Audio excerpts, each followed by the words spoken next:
Shalom, shalom à vous. C'est une réelle joie pour moi de vous retrouver dans une nouvelle capsule de retour à la croix. Je dis retour à la croix. Je suis tout le temps obligé de donner la vision de cette capsule. Notre but, c'est de remettre la croix au centre. Nous nous rendons compte que plus l'Église évolue, la croix a été mise dehors. D'autres choses qui n'ont rien à voir avec la croix, au message de la croix, ont infiltré l'Église et malheureusement en train de déformer l'orientation et la vision de Dieu pour son Église. Aujourd'hui, nous allons aborder un sujet très simple, la dénonciation des faux prophètes. Est-ce que nous avons le droit de le faire? Est-ce que nous avons le droit d'exposer les hommes de Dieu ou des personnes qui sont responsables dans l'Église, qui sont des personnes fausses? Je vais commencer déjà par un exemple. Imaginons que tu es un pasteur et un responsable dans ton assemblée et qui soit un prédateur sexuel, qui soit un impudique notoire, qui malheureusement au sein de l'Église séduit et trompe plusieurs femmes, plusieurs jeunes filles, afin de coucher avec elles dans les hôtels et tout le reste. Et même pour certains d'elles, il s'est permis même de faire des avortements et tout le reste. Et par un concours de circonstances, tu tombes sur une conversation qu'il a eue avec l'une de ses victimes et cette fille t'avoue vraiment tout le poteau rose de la vie de ce responsable ou de ce serviteur de Dieu. Qu'est-ce que tu vas faire? Quelle sera ta réaction? Est-ce que tu vas le dénoncer? Est-ce que tu exposeras les attitudes, le comportement de ce responsable ou de cet homme de Dieu à toute l'Église? Ou feras-tu comme certains, quand ils apprennent ces informations, ils s'éclipsent simplement de l'Église, ils disparaissent? Ou encore d'autres préfèrent se taire, ne rien dire parce que, ayant la crainte d'être maudits, parce que selon eux, selon la conviction qu'ils ont, on ne peut pas mal parler d'un homme de Dieu. Le cas que je viens de citer tout à l'heure, c'est un cas, je le dirais sans filtre, est un cas qui est légion dans nos églises aujourd'hui. Des hommes de Dieu, des femmes de Dieu, des responsables chrétiens qui sont des prédateurs sexuels de nos églises. Mais en dehors même de ces modèles-là, il y a plusieurs formes de malversation de ces responsables et de ces hommes de Dieu au sein de l'église, des choses même qu'on ne peut même pas trouver en dehors de l'église. La parole de Dieu nous le dit à 1 Corinthiens 5:1. On entend dire généralement qu'il y a parmi vous de l'impudicité. Une impudicité telle qu'elle ne se rencontre pas même chez les païens. C'est au point que l'un de vous a la femme de son père. C'est au point que l'un de vous a la femme de son père. Si on vous dit ce qui se passe dans nos églises, ce qui se font dans nos églises, vous allez être choqués. Même les païens seront choqués parce qu'ils ne sont pas arrivés à cette dimension de dépravation et d'impudicité. Maintenant, notre question c'est, devons-nous dénoncer les faux chrétiens, les faux prophètes, les faux hommes de Dieu, les faux pasteurs? Devons-nous les dénoncer? Si oui, alors comment? Voici vraiment l'objet que je vais développer pendant cette capsule. Pour répondre, on ne va pas passer par 4 chemins. On va lire Éphésiens 5:10 qui nous dit « Examinez ce qui est agréable au Seigneur et ne prenez point pas aux autres infructueux des ténèbres, mais plutôt condamnez-les. » Pour verset 12, « Car il est honteux de dire ce qu'ils font dans le secret, mais tout ce qui est condamné est manifeste par la lumière, car tout ce qui est manifeste est lumière. » La Bible elle est claire. Non seulement nous devons veiller à ne pas tomber dans ces mêmes œuvres, nous devons veiller à ne pas prendre part à ces œuvres que ces personnes qui n'ont aucune crainte de Dieu font au sein de l'Église, espoir l'Église pour le faire, mais en dehors de ça, nous devons les condamner. La Bible dit nous devons les condamner. Condamner, c'est vrai que condamner, ce n'est pas exposer, mais regardez ce que ce passage dit à la fin, il dit, mais tout ce qui est condamné est manifesté par la lumière, car tout ce qui est manifesté est lumière. Donc ça veut dire que ces œuvres doivent être exposées, doivent être mis à la lumière, doit être mise plutôt à la lumière. Nous ne pouvons pas garder ces œuvres-là dans le secret. Pour répondre à l'exemple que je viens de donner, est-ce que nous devons le dénoncer? Est-ce que nous devons dénoncer cet homme de Dieu? Est-ce que tu dois le dénoncer, l'exposer? Je te dirais oui. Pourquoi devons-nous alors dénoncer les péchés des chrétiens, des hommes de Dieu au sein de l'Église? Je vais maintenant te faire comprendre. Le Saint-Esprit m'a communiqué 2 raisons. Alléluia. C'est l'une des raisons qui m'a permis un jour de pouvoir dénoncer un frère adultérien et menteur et manipulateur. Au début, j'hésitais de le faire parce que je me dis, je vais exposer la nudité de ce frère. Est-ce que ça va plaire à Dieu? Est-ce que c'est une bonne chose? Et un matin, clairement, le Seigneur m'a dit une chose. Il m'a dit, celui qui couvre le coupable expose l'innocent. Celui qui couvre le coupable expose l'innocent. Et il m'a encore donné une autre variante. Il dit, celui qui protège le coupable livre l'innocent. Alors j'ai compris qu'en gardant cette information pour moi, pour ce frère impudique, manipulateur et tout le reste. J'étais en train de livrer entre les mains de ce frère des personnes qui n'étaient pas informées de ce qu'il faisait. Donc, il est très important d'exposer ces genres de malversations au sein de l'Église, ces genres de pratiques au sein de l'Église, d'exposer non seulement les œuvres qui sont faites, mais d'exposer aussi les personnes qui le font. Parce que ce sont des instruments que le diable utilise pour pouvoir détruire des vies.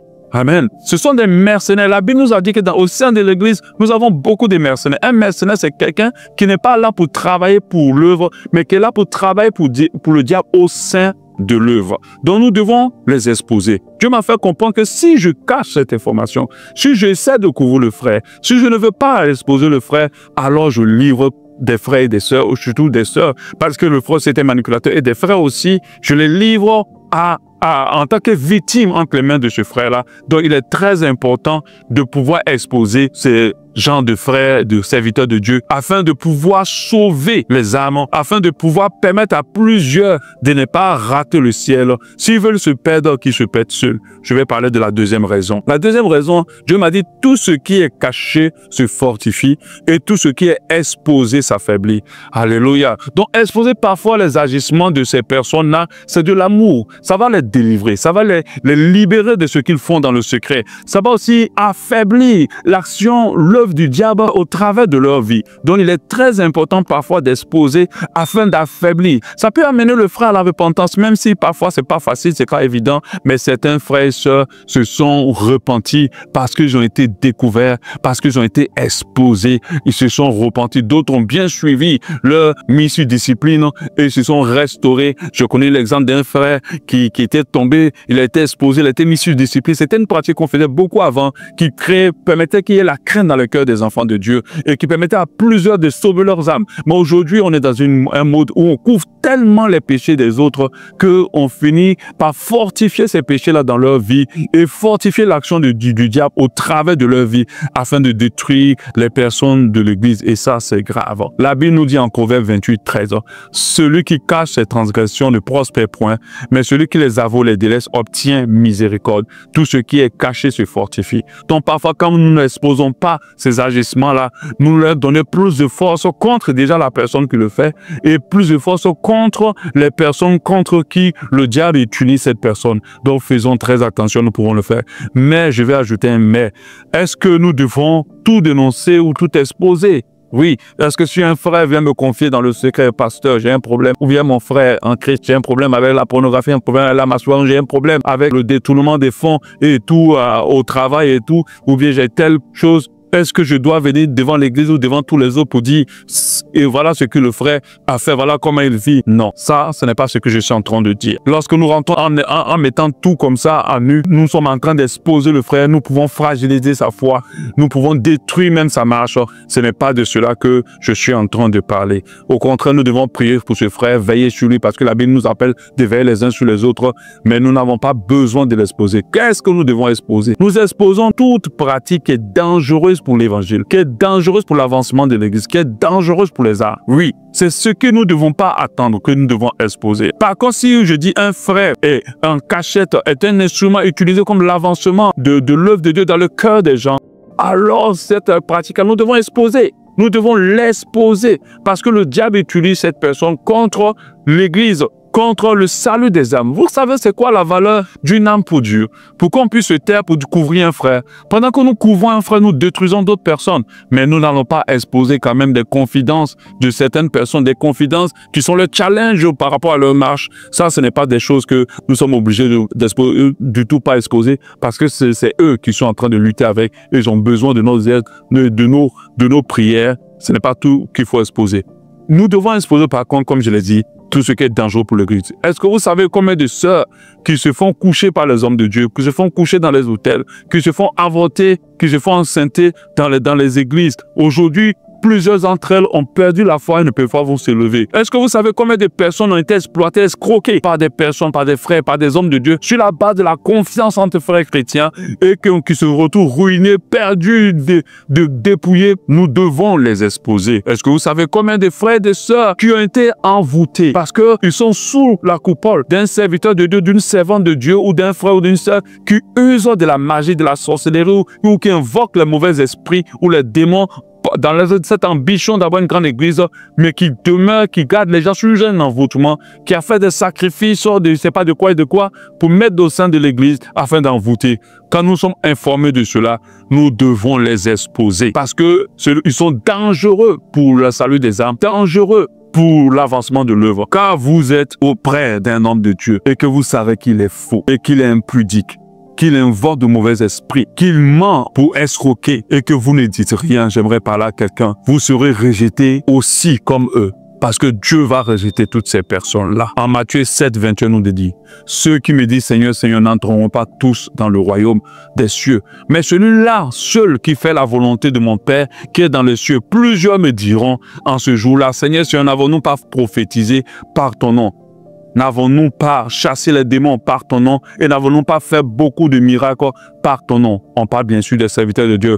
Alors je leur dirai ouvertement, je ne vous ai jamais connu. Retirez-vous de moi, vous qui commettez l'iniquité. Toi qui connais que cet homme de Dieu est faux.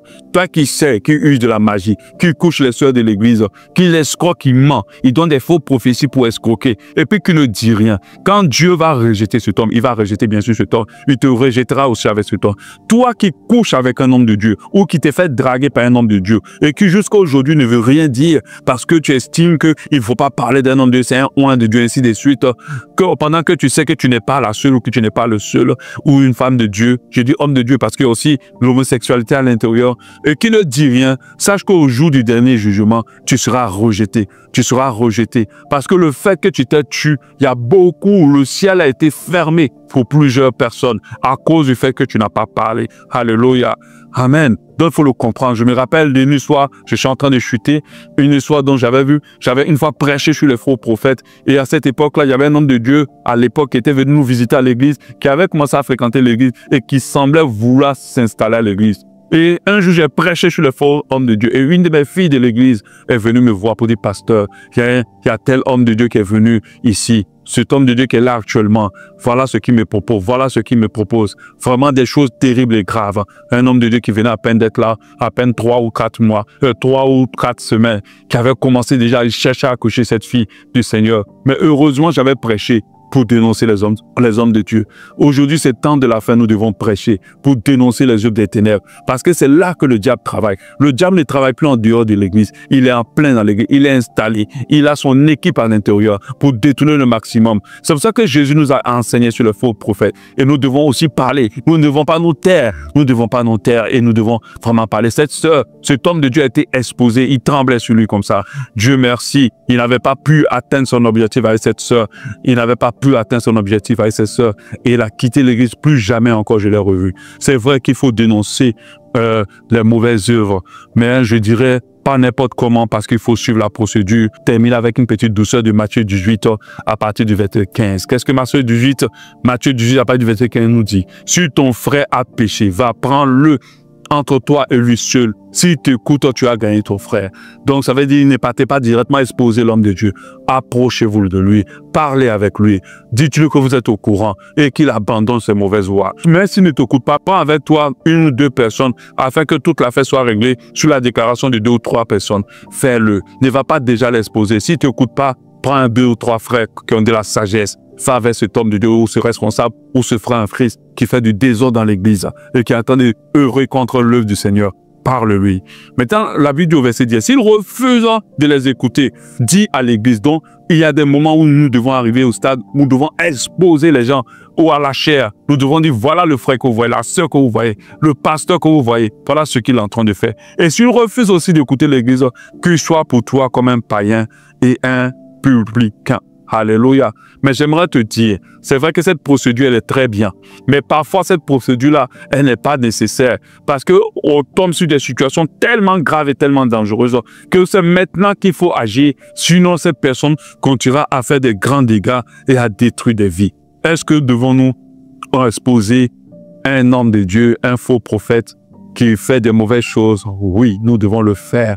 Avec un esprit d'amour, avec un esprit d'humilité et de simplicité, pas surtout dans un esprit de calomnie ou de diffamation, parce que nous voulons protéger le royaume. Nous sommes des gardiens de nos frères et de nos sœurs tous ceux qui ont Jésus en eux, nous devenons automatiquement, nous qui portons Christ en nous, leur gardien.